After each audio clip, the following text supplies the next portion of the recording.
Good afternoon. Before we do our regularly scheduled programming, we have with us today to give a little report and to take some questions from you, given the President's upcoming trips to both Detroit and Chicago to visit Chrysler, GM, and Ford plants.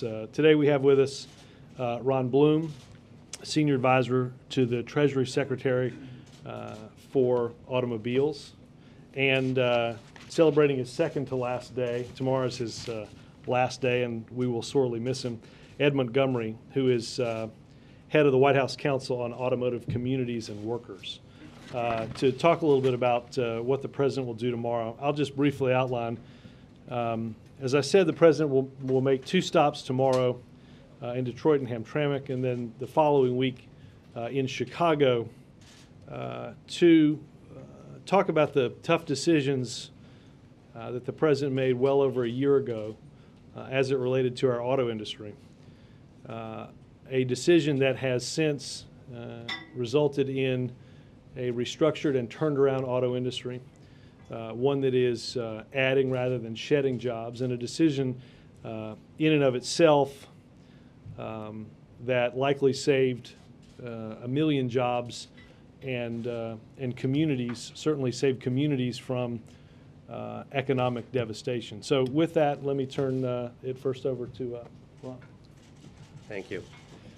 So tomorrow's visit, the President will begin at the Jefferson North plant of Chrysler, where they're making the Jeep Grand Cherokee. The company employs roughly 2,800 people. It just added a second shift that increased its employment by about 1,100 jobs to bring it to that 2,800. The Jeep Grand Cherokee is being very well received in the marketplace. The President will then travel to Hamtramck. Around 1,100 people work there, and that's the plant where General Motors will be making the Volt. So that's what tomorrow is, and then early next week he'll be traveling to Ford's Chicago plant, where they have agreed to, where they will be adding another shift, another 1,200 workers, importantly because of a Department of Energy loan. It's also worth remarking that today we're releasing a little report that does a bit of an update on the situation in the automobile industry. I think it's now available. Just a couple of highlights from the report. In the year before these bankruptcies, these companies lost almost 340,000 jobs. In the year since then, 55,000 jobs have been added in these companies. As Robert pointed out, if we hadn't have stepped in when we did, most observers believe at least 1 million jobs would have been lost. While there is still a long way to go, the report points out that the companies are also showing positive signs of financial performance. In the first quarter, all of them made operating profits. That's the first time that's happened since 2004. Ford just reported its second quarter, $2.6 billion of profits. General Motors announced that in their normal summer shutdown period, 9 of their 11 factories needed to continue working to meet customer demand. So we think there's a lot of signs that while slow, the industry is truly coming back. We also would note in that regard that at the time of when things began, the automobile supply industry, which in fact employs a lot more people than the big three themselves, was losing jobs at a great rate. There were 54 supplier bankruptcies over the course of last year. The supply base is now stabilized. There are less than 10% of the companies who are in default of their covenants, so we think the supply base is also looking much more stable. And then finally, we point out the investments that the President made in the auto industry of the future, in battery plants and other high-mileage vehicles. So we think we're positioning the United States automobile industry to lead the world in the future.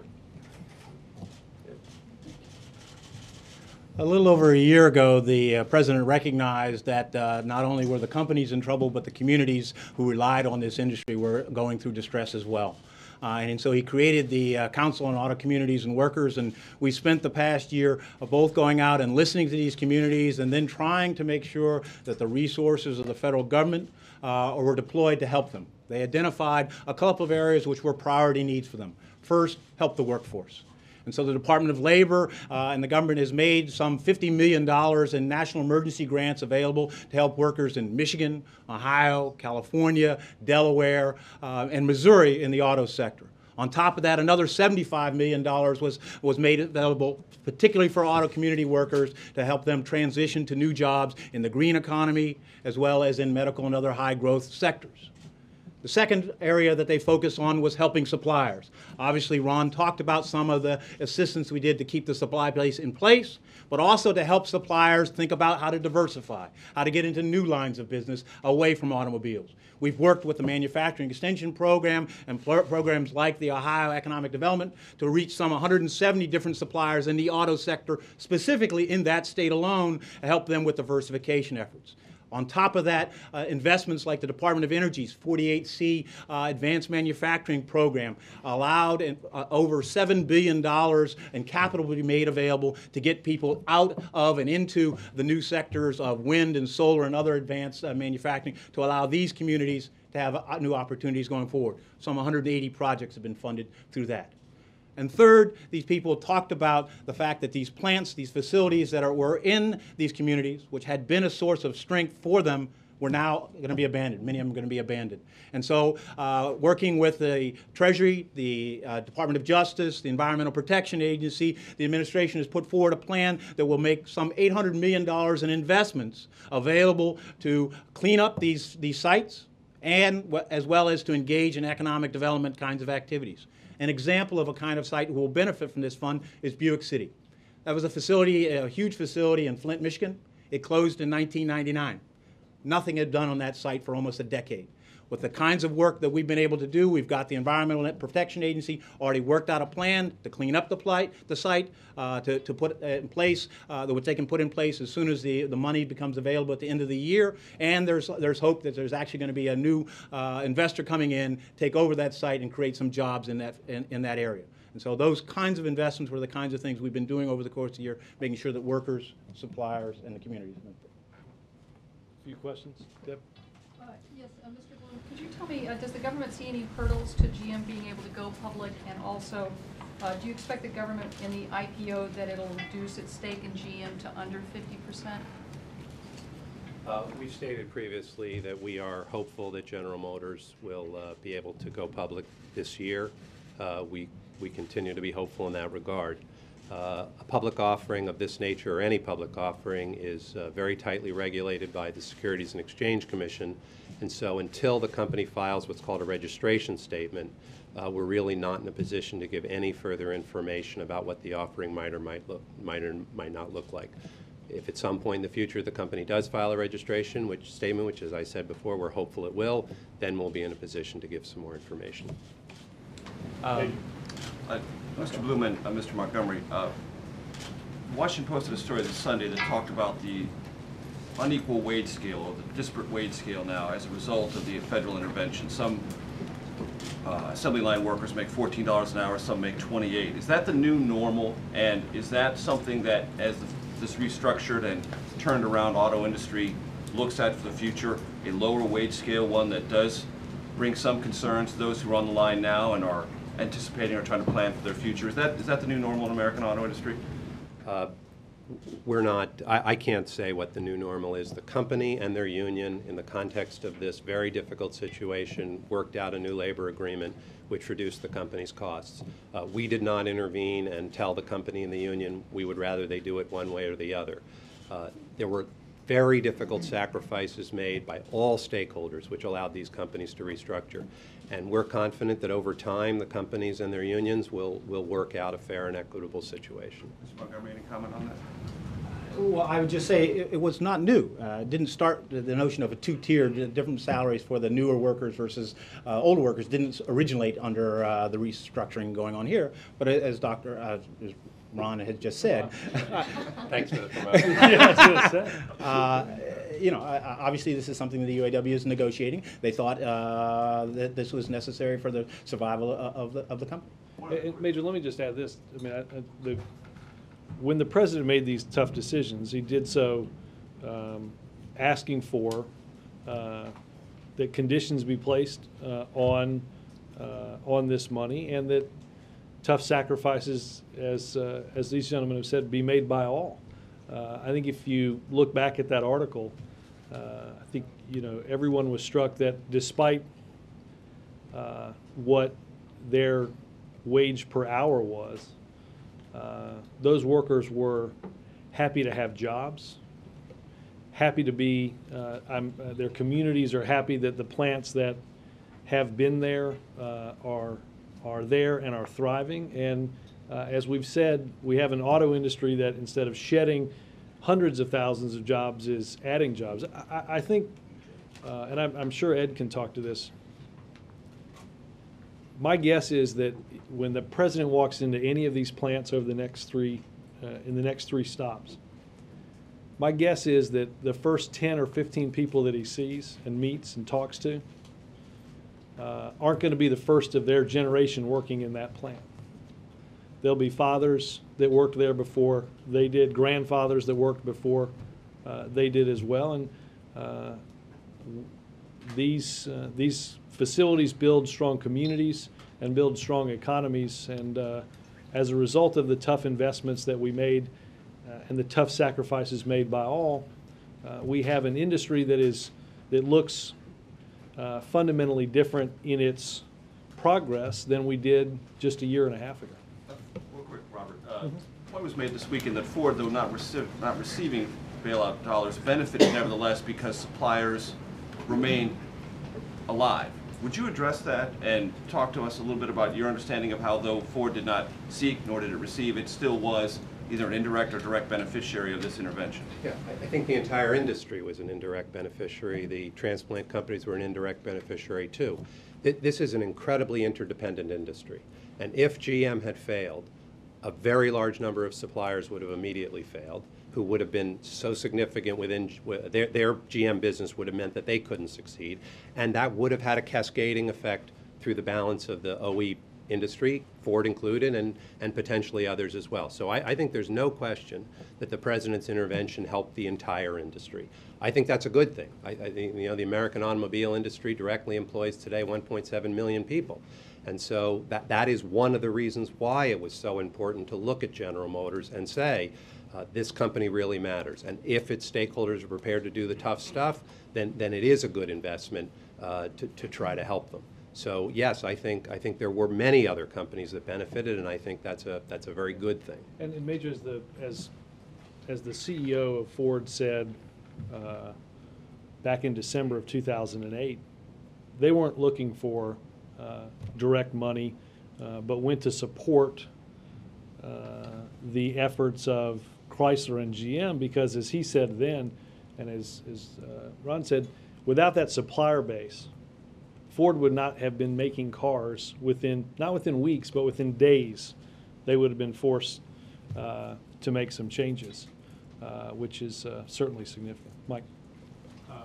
What do you say, Robert, or any of you, to the folks who at the beginning, a year and a half ago, were deriding this effort, calling it socialism, calling it government takeover? You had Rush Limbaugh today or yesterday talking Obama Motors again.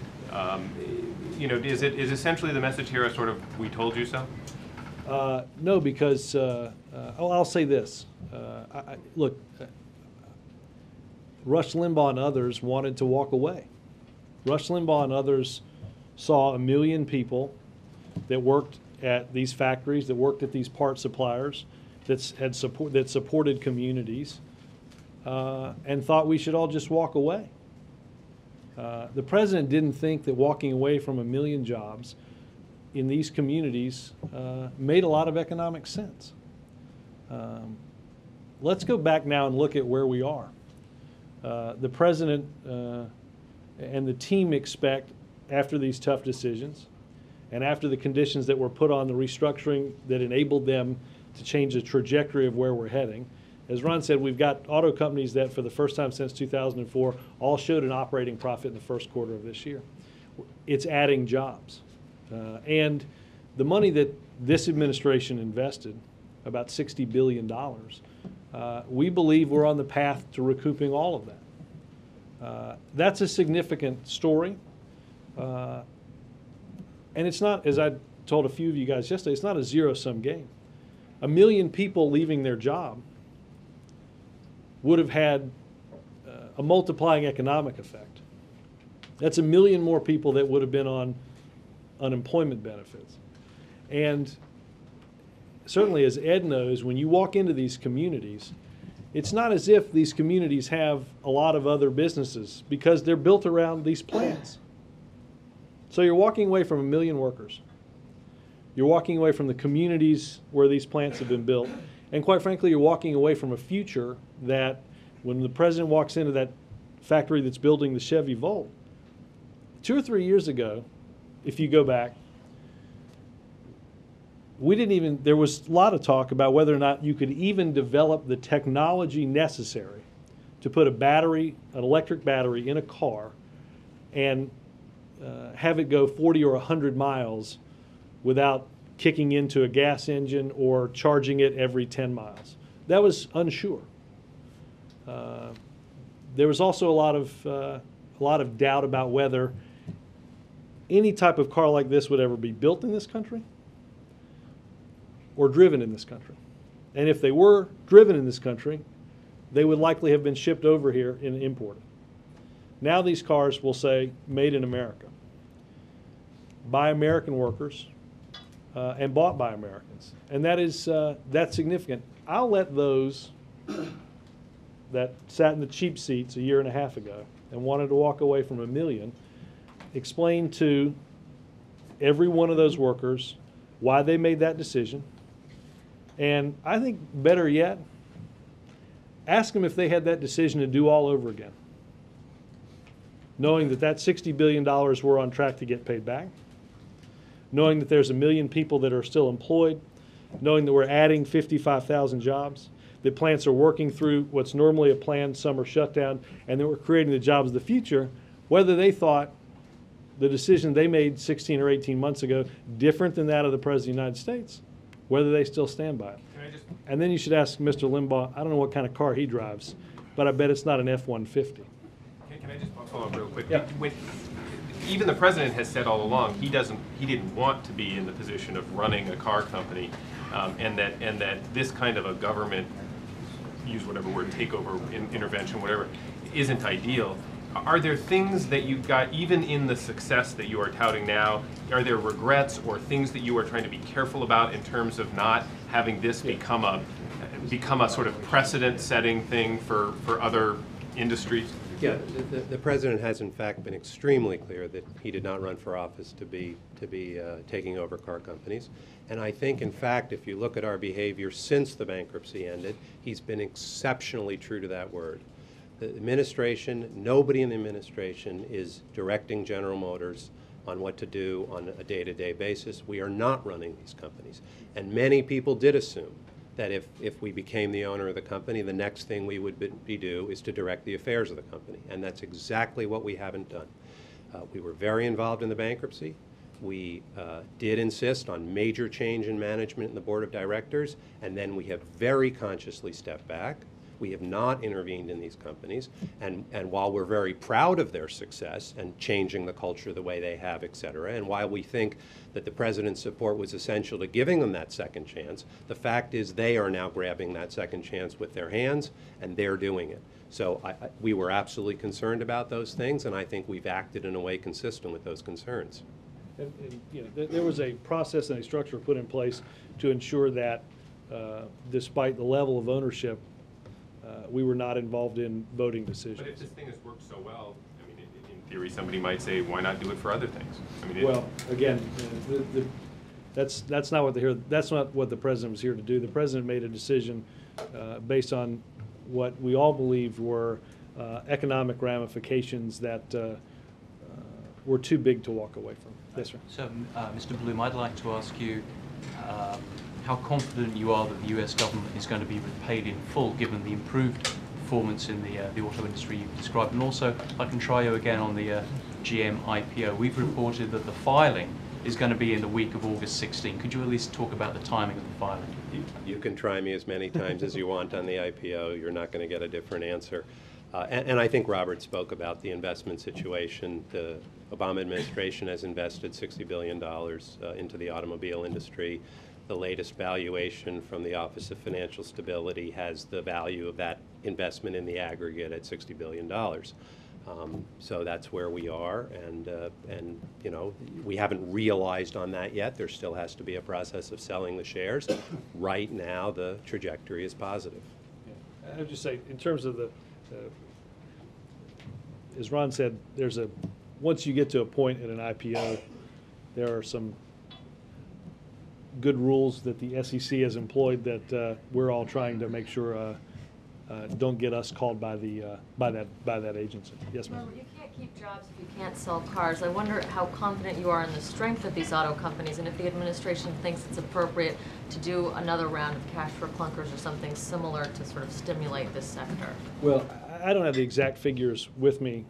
Look, when we talked about the decisions that were made around a structured bankruptcy, we were dealing in an economy, I think the yearly car sales were certainly less than 10 million. And you know, that's off of a high of probably around 17. We're in a better environment now. I think right now it's about 11. And so because of consumer demand, obviously, as these guys mentioned, working through that planned retooling and summer shutdown in order to meet an increased amount of customer demand, I think demonstrates, one, that the economy as a whole is getting stronger, and that pushes demand for more automobiles. And secondly, these guys are making a profit. And so at this point, we don't see or have plans for redoing the Cash for Clunkers program.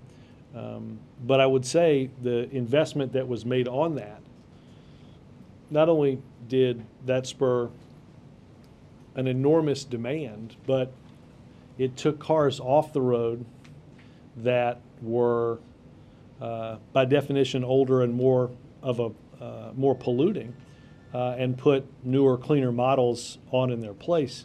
I will say it is hard to talk about the success of the decisions that were made in the auto industry without mentioning, again, the efforts that of many, including all of the auto industry, and certainly efforts like with people like Carol Browner on the president's staff, to provide certainty in emissions and fuel economy. The rules that were created working with the industry added certainty for cars, and now we've added work trucks to that rule as well. That, again, provided some certainty in emissions that cars, the emission targets that cars have, as well as took the mandate that Congress passed on fuel economy and moved it up several years. It had been, you know, somewhere between 20 and 30 years since we'd had a substantial improvement in fuel economy. The Senate finally broke that impasse I think in either 2007 or 2008. Giving the certainty of this rule, we were able to push the 2020 target to 2016 in a way that, again, helps our goals in reducing our dependence on foreign oil and gives auto manufacturers the certainty that they have always wanted on the manufacturing side. Yes, ma'am. I wanted to ask you about Charlie Rangel and whether the White House. Let's do autos first, and then I'll do the regular. Yes, ma'am. How important is this IPO, though, to recouping the taxpayer funds? Can you give us some sense of that and some sense of the timeline when you're looking at Chrysler and GM paying back?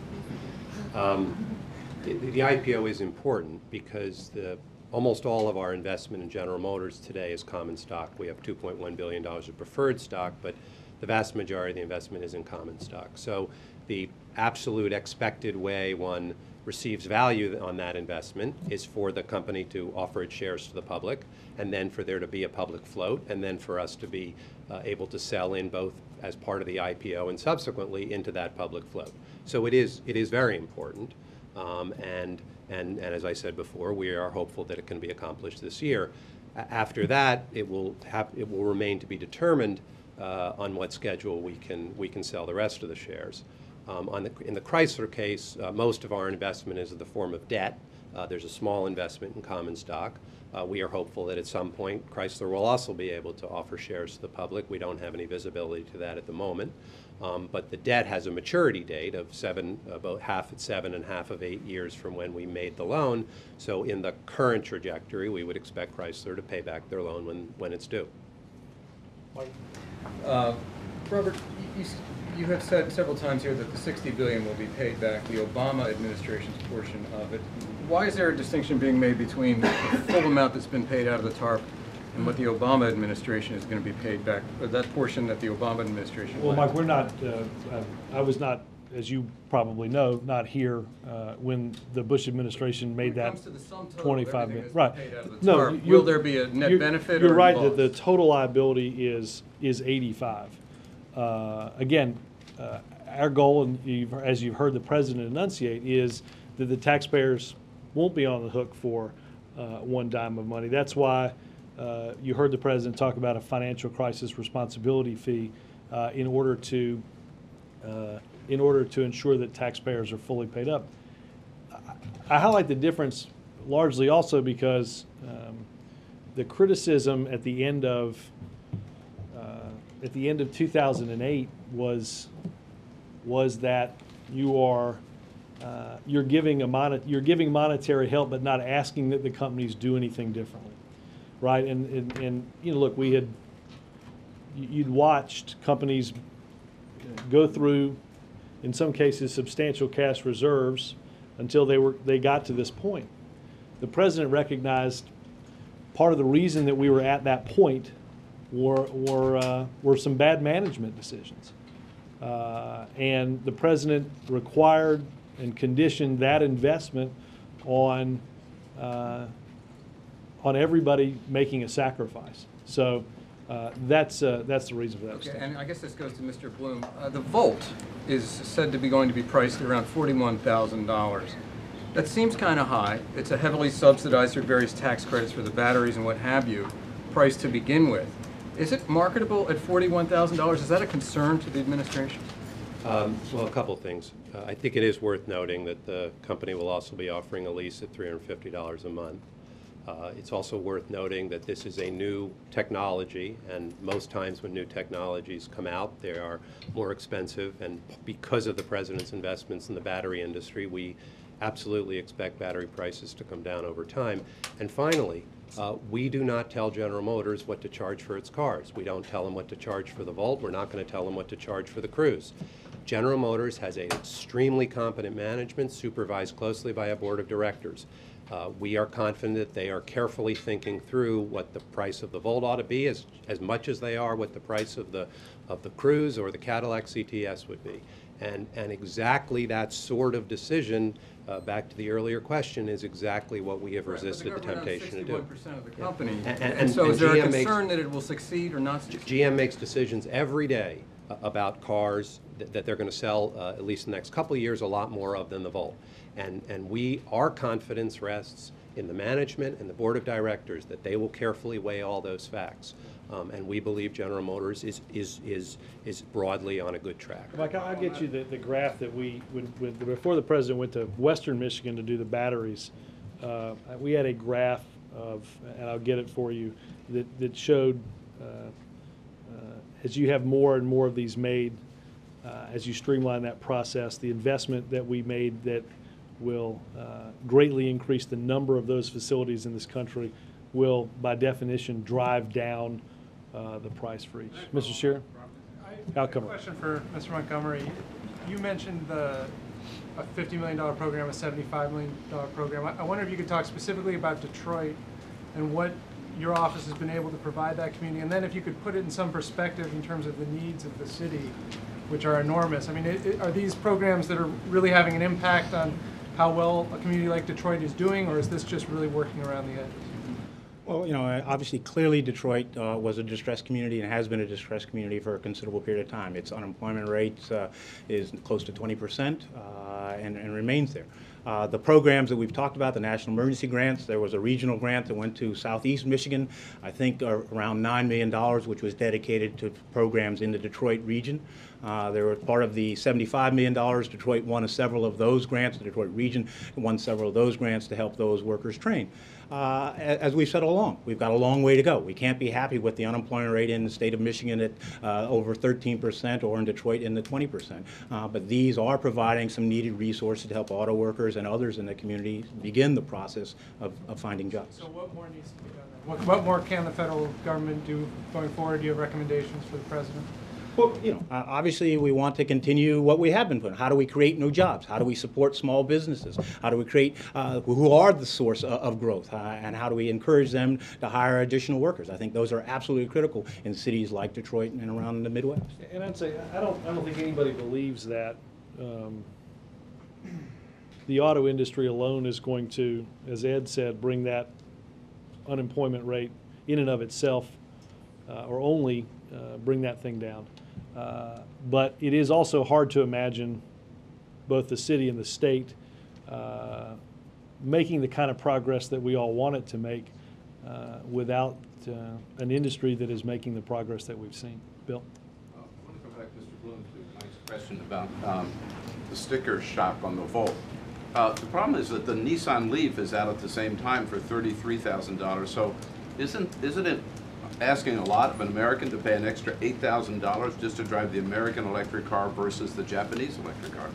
It works out that the lease is the same price, so you can lease the car for that's if you read General Motors. If you read General Motors press release, they're prepared to lease the car at the same price. Leasing, but not right. for But purchase. I'm not going to get into a debate about whether General Motors on this particular matter has the correct business strategy. There are dozens and dozens of business decisions they make every day.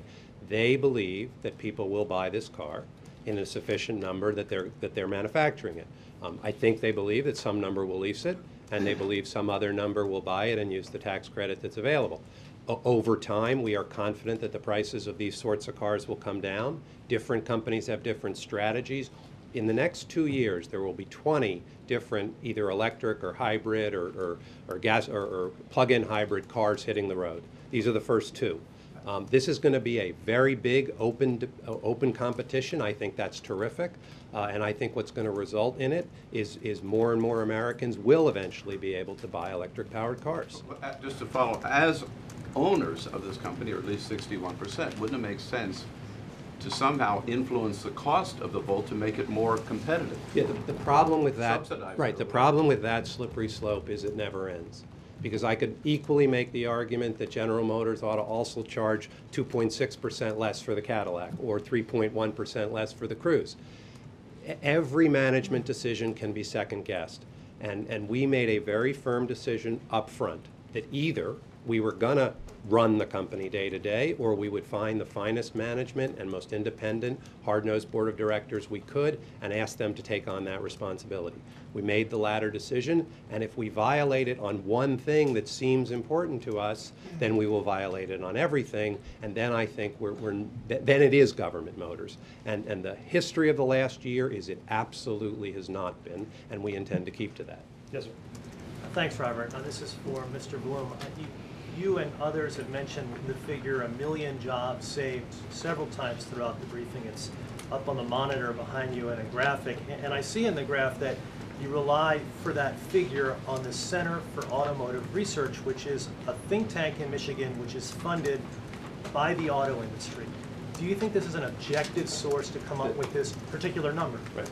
The number is actually from the Bush administration, the Center for Automotive Research. Is that a good source? The Center, I would have thought you wouldn't accuse them of being too aggressive. The Center for Automotive Research, who I'd be delighted to have you talk to, has a number that's much, much higher.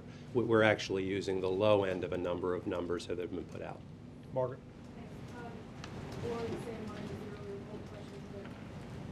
More existential. How many years? Wow. How many years, realistically, do you think it will be before the majority of American-made cars that are available for consumers are either electric or hybrid or some combination, and before they're affordable by whatever standard, $25,000 or whatever that is at the time? I think that is that's a question that really doesn't have an answer today. I think what the President did is he made a series of investments in the key technologies that drive this industry forward, which is the batteries. And as Ed mentioned, the battery prices, I think most experts now believe, are going to come down at a very rapid rate.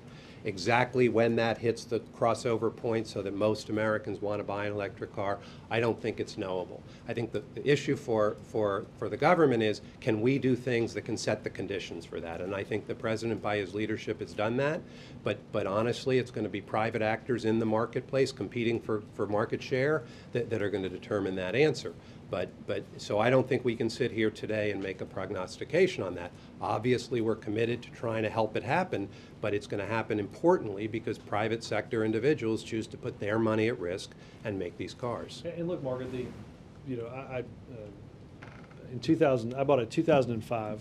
I bought a new Ford Escape hybrid, which in 2005 was basically as a gas electric hybrid that, if you go more than about 25 or 30 miles an hour, kicks into the sole use of the gas engine.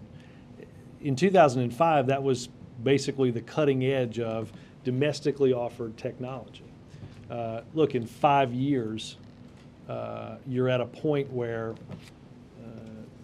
with the Volt, with the Focus coming online and other models, that the technology, the plug-in technology, is rapidly advancing. And as Ron said, the more we make, the less each individual unit will cost, and therefore the less each automobile will cost. Still just a fraction of the market. I mean, if you look at everything combined that's available, the Ford Fusion hybrid and what Honda and Toyota make, and all of this, it's still just a fraction of what's sold. Do you think it's, I know you don't want to pinpoint an exact date, but is it fair to say it's at least 5 years off? I mean, you're asking Americans to buy in right now to something that will be many years before most people will tangibly Yes, have well, experience I don't with think it. anybody would disagree with that, except, I think if you go back just a couple of summers,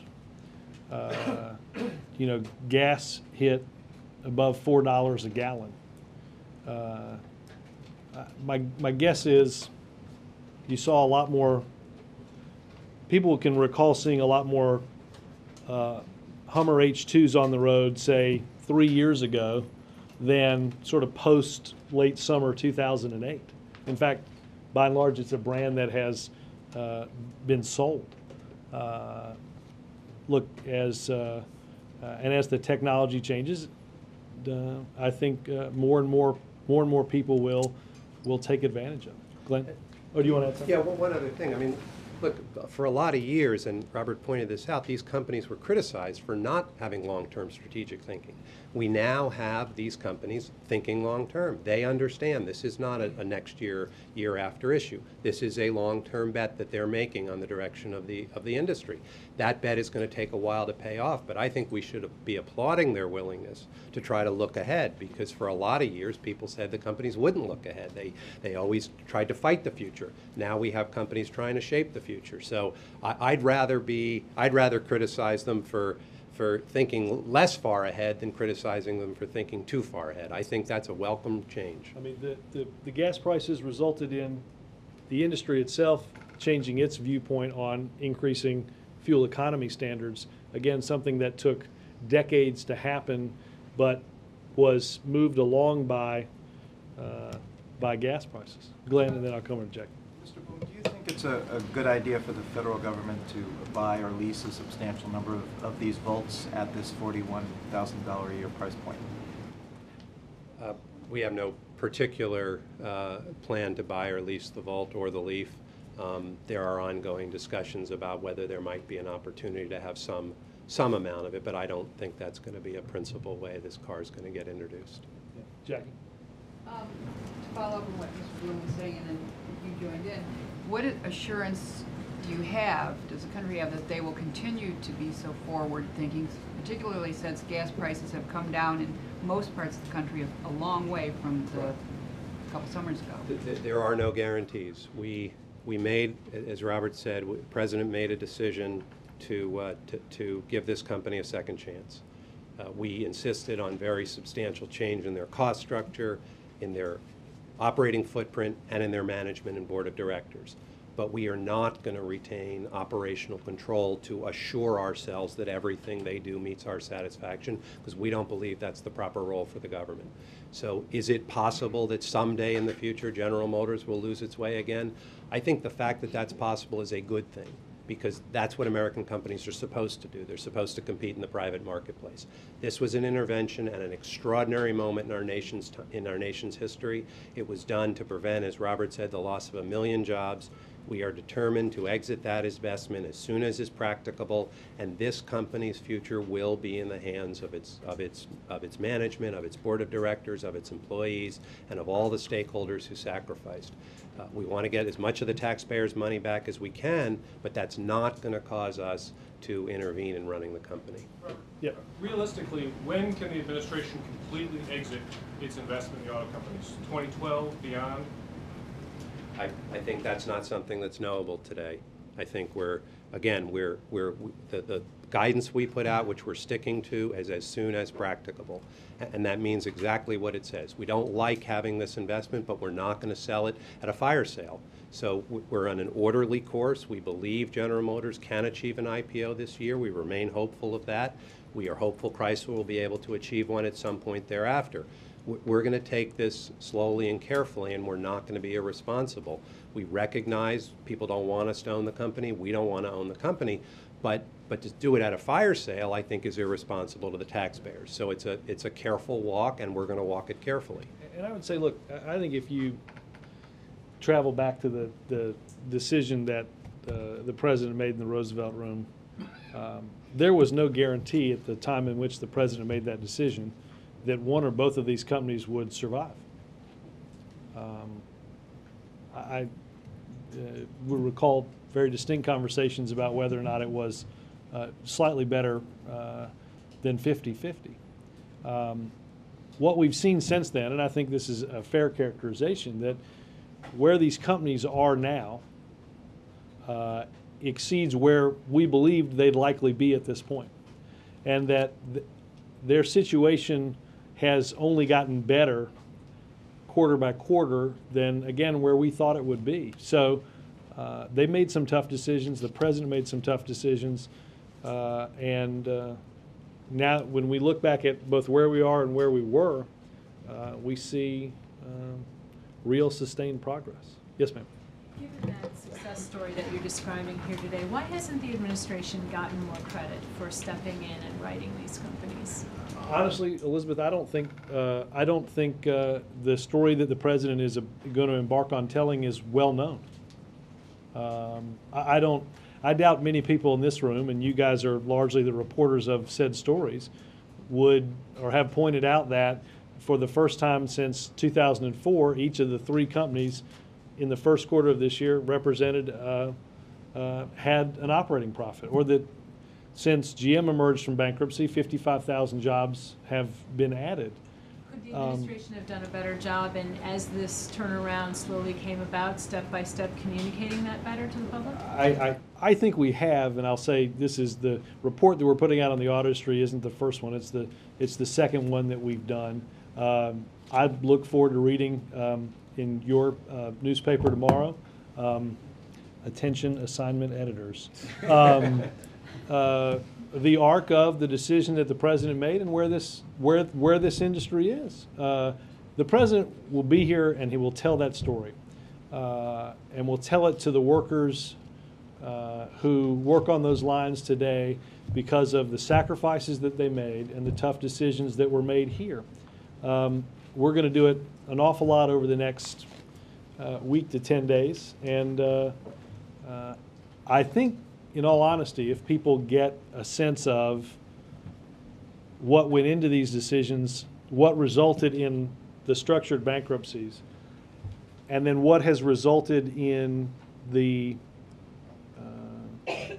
success of the companies up till this point, I do think given all that information, I think people will look at the decision that was made at the end of March of 2009 differently. Yes, sir. I'll let these guys go. This is the first I've heard of a Department of Energy loan to Ford Motor. Could you give us some details of the loan? Like why the Department of Energy as opposed to a bank, and you know how much money and what? This is under a program called the ABTM program, also known as Section 136. This loan was made, I believe, in excess of a year ago. It was $5.9 billion.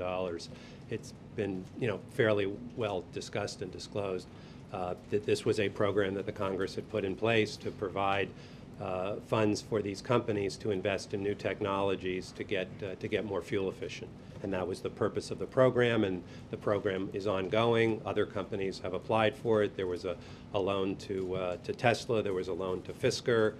There was a loan to Nissan, which is part of the reason they're building the plant to make the Leaf here in the U.S. And there was a $5.9 billion loan to Ford. Yeah, and it will allow you saw probably earlier this week, Ford unveiled the new Model Explorer, which is constructed on not on a truck frame but on a car frame, which not only allows, as Ron said, fuel efficiency here in this country, but attractiveness in selling that car overseas. Thank you both. Thank you.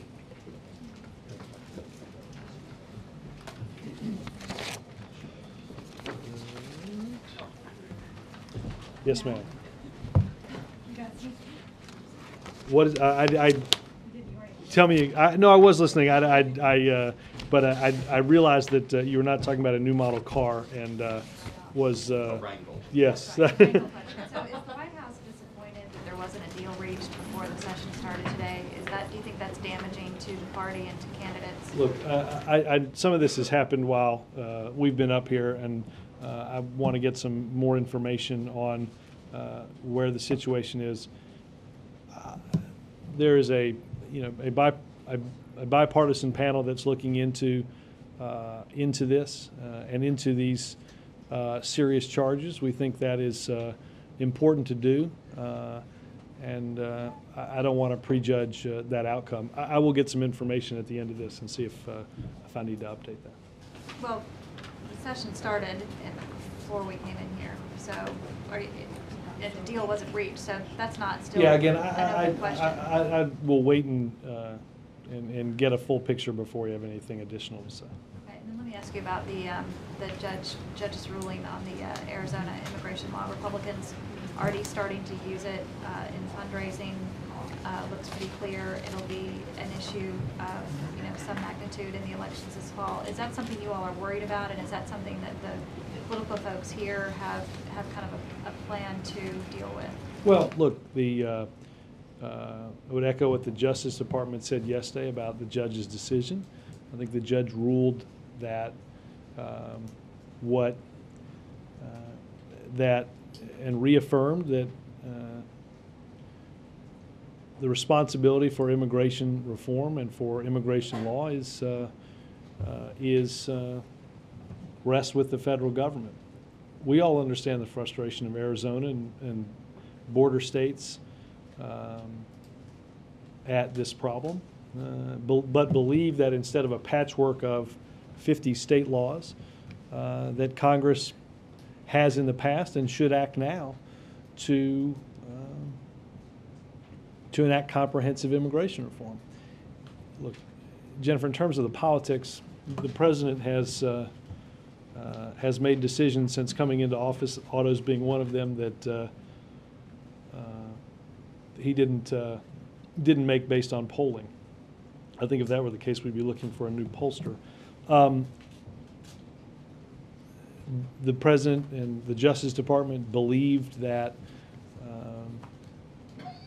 what we filed was the right thing to do, and that the right thing to do now, based on that ruling, is what will be harder, and that is comprehensive immigration reform. It's been done before, and it can be done again if those that are involved in this are willing to be part of the solution, and I think that's the next step. I understand that's your policy position, and politics, good policy is good politics and all that sort of thing at the end of the day. but you're not going to get comprehensive immigration reform before the November elections happen. Right. And so you've got this sort of political status quo that you're going to have to deal with Right. in some form or fashion over the next several weeks before that voting happens. So how do you, is there messaging, does the president get involved in terms of talking about this? How do you deal with the political Well, look, again, issue? I think we will talk about the need for everyone involved to step up and solve that problem. I hope that everybody that's running for office at a federal level this fall will talk about, after the judge has ruled that this is the purview of the federal government, I hope each of these candidates will discuss what they think and what the federal government must do to deal with it. And there are a lot of different components, but only enacting those components comprehensively, from border security on through, are we going to be able to solve this problem? And I think that's what the president will spend time talking about. Yes, sir. Thanks, Robert. Since you had the monthly AFPAC Yes. meeting, I'd like to ask about that. Sure. Does the president think that the WikiLeaks leak of documents has put Afghan informers at risk? Look, I would say, from General Jones' statement last Sunday, from the president's statement, and I know while we were out here, the Pentagon has Secretary Gates and Admiral Mullen are briefing on both that situation and on the meeting today itself.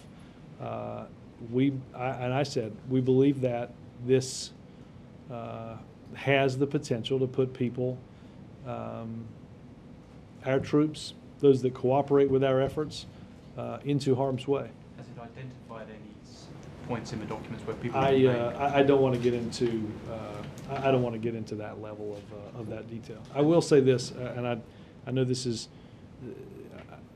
I just want to be clear, and we did not see any of these documents prior to their being put online.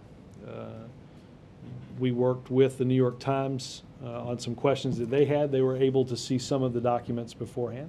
And as I said earlier, I think they handled this story in a responsible way. But I reiterate that we have not, did not see those documents, nor were we contacted about seeing those documents beforehand. Let me give you just a little bit of a broad read through on what was discussed this morning. This was the 7th regular meeting of the group on Afghanistan and Pakistan. The meeting began with an update on the situation in Afghanistan, where they discussed the success of the recent Kabul conference, including the absence of significant security disruptions, and the steps that were announced to move forward on strengthening governance and pursuing reintegration. General Petraeus gave a security update reviewing the progress that has been made across the country.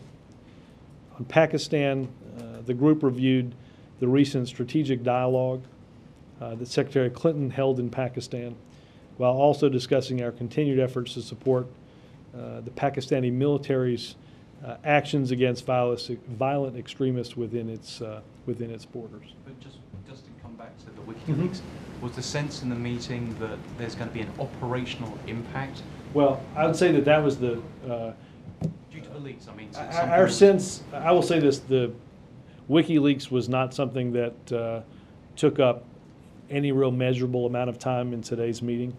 I think each of the principals, including the president, has commented on the operational security risks that 90,000 plus secret documents, classified documents being put on the internet poses to our troops, poses to those that are cooperating in efforts to make Afghanistan and Pakistan more secure, and we'll go from there. Yes, sir. Thanks, Robert. I just wanted to follow up on immigration. You seem to be saying that you acknowledge that it's highly unlikely to be a congressional deal before the elections, but I wanted to talk about after the elections. Republican Darrell Icey yesterday, and I want to acknowledge in the premise of my question that he's not the most friendly Republican to the White House, but he said on CNN and other places yesterday that he thinks there is an appetite on Capitol Hill, and he included himself and said that he and other Republicans, if the president guaranteed that comprehensive reform would not have amnesty, he thinks there'd be some Republicans who'd come on board with a guest worker program. I just wonder how you react to that, and whether you think that's sincere that there are Republicans, because on other issues, as you've noted, they haven't worked with you. Right. Do you think that there's a sincere chance here? I do. Look, and I said this to Jennifer, it's not unthinkable that progress can be made on this issue because it has been made on this issue in the past. Now, was that a time in which Republicans worked a little bit more closely with Democrats? The answer to that obviously is yes. I have not seen what Congressman Issa supported in the past. I would suggest, Ed, we cannot deal with immigration reform comprehensively without dealing with those that are here. I don't know what his plans are for that. I know the president has outlined comprehensively, and again, Republicans in the past have worked on that. It is the president's sincere hope that out of this decision and out of the understandable frustration of those that are dealing with this problem locally each and every day, that we can make real progress on dealing with this tough issue. And look, we have all watched this issue play out over the past 5 years. This was not just I remember going through Iowa and having caucus goers asking the president tough questions about immigration. But I think if we all work together and work together honestly, I think progress can indeed be made. Two other quick things. Shirley Sherrod, the president mentioned her today, and since her firing and then the apology, some Republicans, including Congressman Steve King of Iowa, have raised these allegations that Shirley Sherrod got a government payout as part of a previous settlement with black farmers, and they seem to think there's some sort of connection between that and her getting a political appointment to the USDA last year. Do you know any details of that, and do you think that there's no connection that I'm aware of? Certainly, no. Okay. And then on, finally, on the President's unemployment event a couple days back, a local TV station in Charlottesville is now saying that one of the people that the President held up as an example is Leslie Macco, and he said that she's somebody who we need to extend unemployment compensation benefits for people like Leslie. And the station is reporting that she was convicted of prescription drug fraud in March of 2009, about a month before she lost her job. And I wonder, was the White House aware of this before they brought her out, and to use her as an example? And do you do any sort of background check on it? I don't know the circumstances around this particular event. I saw a couple of news reports before I came out here. Without knowing a lot, I would certainly say that had that type of information been known, I doubt seriously that she would not have participated in the event here. I hope that doesn't take away from, and I don't think it should take away from, the message the President had that day, that as in the midst of the greatest economic calamity that we've seen since the Great Depression, that we ought not take steps together to extend unemployment insurance to those that are out of work. But are you examining your policies? Is there a background check that's done? I don't know the specifics. Again, it's safe to say that had we known it, she wouldn't have been. Yes, ma'am. Robert, the president talked extensively at the Urban League and also on The View about about Shirley Sherrod, about talking about race. Now Ms. Sherrod says she's going to sue Andrew Breitbart. I wonder, does the White House think that suit is justified, and also how does that... I will excuse myself from that based on the fact that I'm not a lawyer.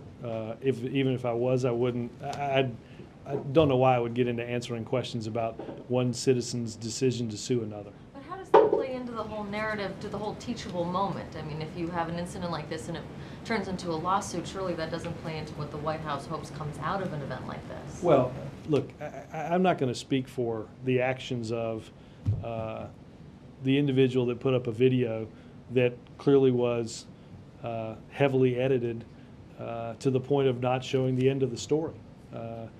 But I'm not going to get into the legal back and forth of this. But if this dissent... No, but let's understand this. That regardless of the lawsuit or who wins or who files it or where it's heard, that's not the I don't know how that detracts from the fact that, as the president has said since that and reiterated in the past couple of days, that it is important to listen to all of what people have to say, to hear their entire story before making a judgment. I don't think that has changed at all by legal decisions that are made around that. That is still that's still the lesson that someone should take from all this. And I don't know why you wouldn't take that lesson based on the fact that somebody made a legal decision. But because this was an administration employee by the fact that this person actually worked for the USDA, so that the president stepped in with Henry Louis Gates and held the beer summit, and something that he was much less involved in. Is it appropriate then, so that this does not descend into a lawsuit, for him to hold some kind of a conversation on race, or to do something to mitigate this, so that we're not talking about this forever? We're not talking about what forever? The We're lawsuit? not having this back and forth between Sherrod and Brett Bart. The president got 60 or close to 60 million votes not to be somebody's chief legal advisor, but to be the commander-in-chief and to run the affairs of the United States of America.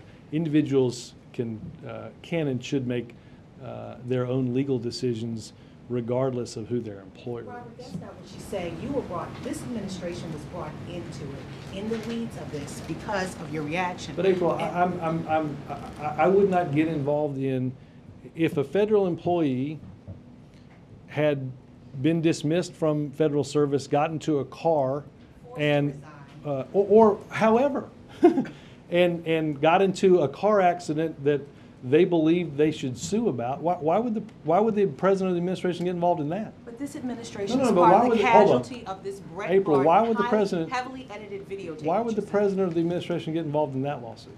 Because you are, this We administration would get is part of involved the in that lawsuit? No, this April, no, what I'm I saying just- is you've been I part appreciate, of I'm happy to talk about what the president talked about. The president, I just want to be clear, doesn't work for the Legal Services Administration, okay? He doesn't provide legal advice to employees of the administration. I wouldn't ask the president legal advice on something that I was doing. Would you consider I don't. yourself a casualty of this Brett Bart tape? What happened here? I think, as I said in the days past it, I thought the administration acted rationally. I think the media, in moving this story quickly, acted rationally. I think people probably, based on that video, came to conclusions about what was or wasn't said rationally. I said that all a week ago. But if the conversation on race was worth having for Henry Louis Gates, why is it not worth having and being a leader on that now? Yunji, I don't think the president has to be the teacher at every teachable moment.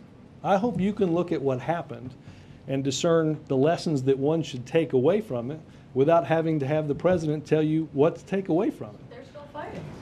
Who's still fighting? Shirley Sherrod and Brett Bart. And, you know, I assume that that's going to happen. I don't understand how that's part of, I don't understand how that's part of what you take away from, that now is what you take away from this whole moment? What I take away from it is irrelevant. I just No, wonder. no, you've posed the question. Let's delve into what you've said, that the teachable moment is now erased based on the fact that one person has decided to take legal action. Does that erase the teachable moment that you took away from this individual circumstance? Absolutely not, but I wonder if the president I don't think can it be takes more away of a from most mediator people's or a teachable leader moments. in this circumstance. Again, I think the president has spoken about what he takes away from it. I hope you take away something from it without necessarily having to speak to the president about it. I think we can all come to our own reasonable conclusions about it. Chip?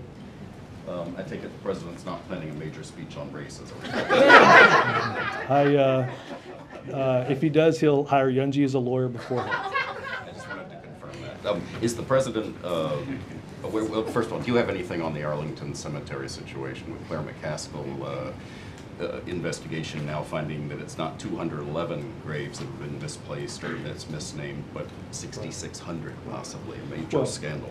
Look, I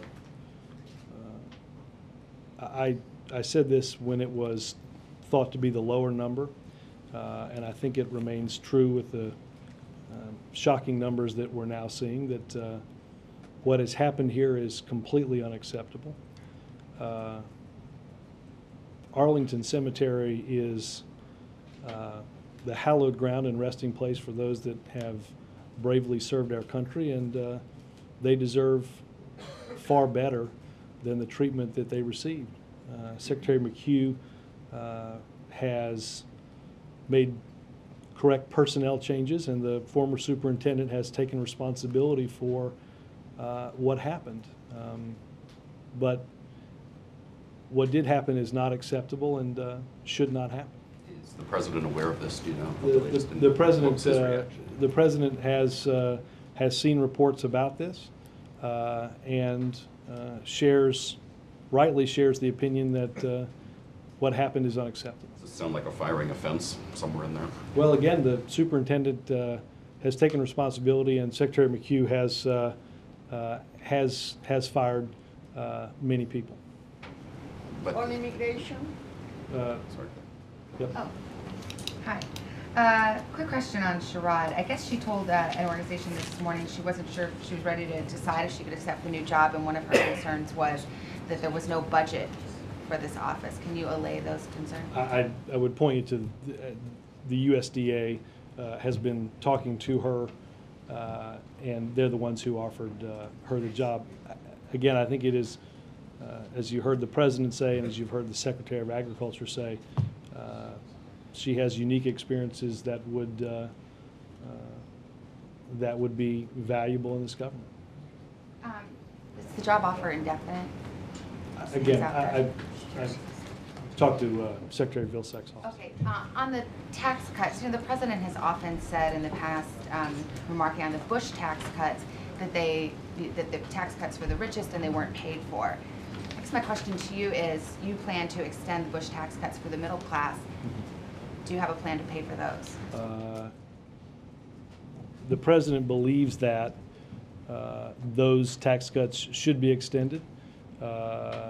We will work with Congress on how to do that.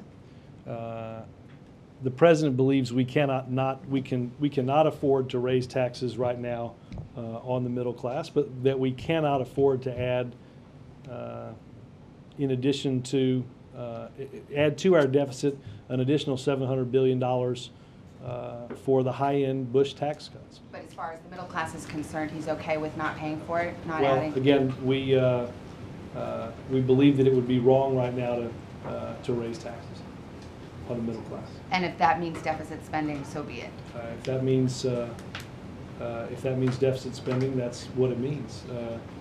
But I think that's exactly why the president has drawn the line on $700 billion in additional tax cuts for those that are the wealthiest among us. I will say this: it was Republicans' belief only a few weeks ago that you didn't have to pay for any of this. But can you make a consistent argument why deficit spending is okay for the middle class but not okay for the wealthy? Is it a value judgment, essentially? No, because of the economic situation that we're in, the middle class has, long before December 2007, taken a hit. Their jobs have been lost. They're working longer hours for less pay, and it wouldn't make sense to raise taxes on the middle class. That's why the president believes we should extend those tax cuts, but not those for high-income earners. Yes, ma'am. You touched on this before, but why do you think the public is less supportive of the auto bailout now than they were a year ago? Polls have shown. Again, I said this earlier, I don't think people know the whole story. I think the president will tell that whole story, and I think people should make an evaluation off of that. Is it the term bailout that you think they're reacting to? Again, I haven't seen the polling, but I would say that I think having an understanding of the whole story gives you a better understanding of what's happened. Thank you, Robert. And also, is the White House concerned that VP is pushing to hold hearings in Houston rather than New Orleans? you know, the government wants the hearings in New Orleans, because that's where most of the oil workers and fisher. Let me see if I can find something on that, and I'll give you a minute. Yep. You know, a growing number of people have started to call on the administration not to defend what the president refers to as the so-called Defensive Marriage Act, including Steve Hildebrand last week and the Human Rights Campaign, which is the largest LGBT community lobby, and quite frankly is usually fairly favorable towards the administration. So it was a turnaround for them to call on the administration not to defend that law. The president has called DOMA discriminatory. Does the president believe that a discriminatory law is constitutional? I don't, the president hasn't, to the best of my, I have not heard the president intone what he believes the constitutionality of the law is. I know he believes that the law should be changed. The legal decisions around the next steps in that case, I believe will be made at the Justice Department, and I would point you over there to them. Again, the president believes, in this case, the president believes in the case of Don't Ask, Don't Tell, that those are laws that he has believed for quite some time should be changed. Yes, ma'am. Robert, the ACLU issued a report today warning that the administration risks institutionalizing what it describes as some of the worst national security policies put in place by the Bush administration, such as indefinite detention, military commissions, and the targeted killing program. And I'm just wondering, how do you respond to that? Well, let's take military commissions as an example. I don't know if the report evaluates military commissions that existed either before the court struck them down or whether or not they take into account the reforms that the administration worked with Congress to change. I think they're very different evaluations. I'm reminded that at almost every opportunity, somebody, I think, wrongly suggests that our policies are markedly different from, or that our policies are such that they won't keep us safe, and criticize the positions that the president has taken. So it's ironic now that in the same argument there's somebody who says they're completely the same. Yes, sir. Robert, the president tonight has another closed fundraiser not going to be open to the press. Is this part of the trend? I mean, in the interest of transparency, what are we going to see? So, Mike, this has been our practice since the campaign, and that is if the president makes formal remarks that it's either a full open event or an open to a pool, and if it's not open, it's because the president's not making remarks. The president hasn't made formal remarks, no. Yes, ma'am. Thanks. How's the U.S. attempting to monitor who's read the WikiLeaks in terms of like bad guys who wouldn't want reading it? I'll point you to the Pentagon, who also won't answer your question. On a similar note, is the U.S. or NATO, any NATO partners in a position of considering offering asylum in any way to some of the cooperating parties in Afghanistan who may not be in trouble? Again, I don't know if this comes up in Secretary Gates's briefing today, but they may have an answer on that. Richard? Just quickly, to follow on some of the questions on what the public does and doesn't understand about auto, could the same thing be said about TARP, about stimulus, about a lot of the steps you've taken where the benefits are what didn't happen as opposed to sort of what did happen? And do you have a sort of 3 months to tell that story in all of those cases, not just on auto? Well, look, I think on each, I'd start with a story I think a number of you all covered, and that is what had happened had these actions not been taken. You all are familiar with the graph that I usually show you all that shows a dip in employment that equals to between 8 and 8.5 million jobs, right? Two economists, one a former Fed vice chair, the other the principal economic advisor for the presidential campaign of John McCain, in a paper a couple of days ago said, were it not for these steps, that graph wouldn't extend to 8 or 8.5 million jobs, but twice that level. That I think anybody would admit that losing 16 million jobs over the course of a 2.5-year recession would have put us into an economic depression. Does the public not understand that? Well, look, I think it's always challenging, Richard, to explain to people actions that were taken that didn't necessarily garner a lot of publicity because or ended something from happening or making it worse. I mean, look, I think a good example is when was the last time you guys did a story on H1N1? You didn't, because we took a number of steps and we're fortunate enough not to have an epidemic of the proportions that we might have faced. The challenge will be to continue to tell the story of the important and tough decisions that the president made and the benefits to those decisions. I think part of this will happen when more and more people find work, when more and more people find economic stability in their lives.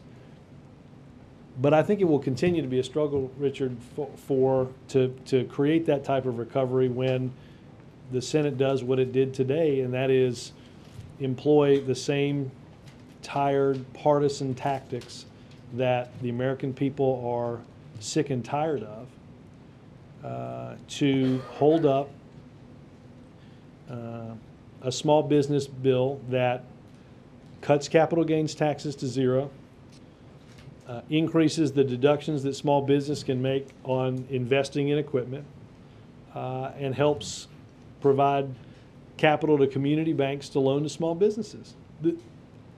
If you had a nickel for every time on Capitol Hill you heard, "Let's help small business," you'd be among the wealthiest people in this country. So why on earth does cutting capital gains taxes, increasing the money we lend to small business, and increasing the amount that they can deduct based on their investments in new equipment, why on earth would that fall prey to the same old tired partisan politics, unless one side was much more concerned about playing politics than it is about helping this economy along? That is the fight that this president has had to wage in many cases since the very, very beginning of his administration. He will continue to make the tough decisions, and I hope that those that are more interested in playing politics rather than helping small businesses get the help they need, I assume they'll hear from their constituents about how unproductive that really is. Thanks, guys.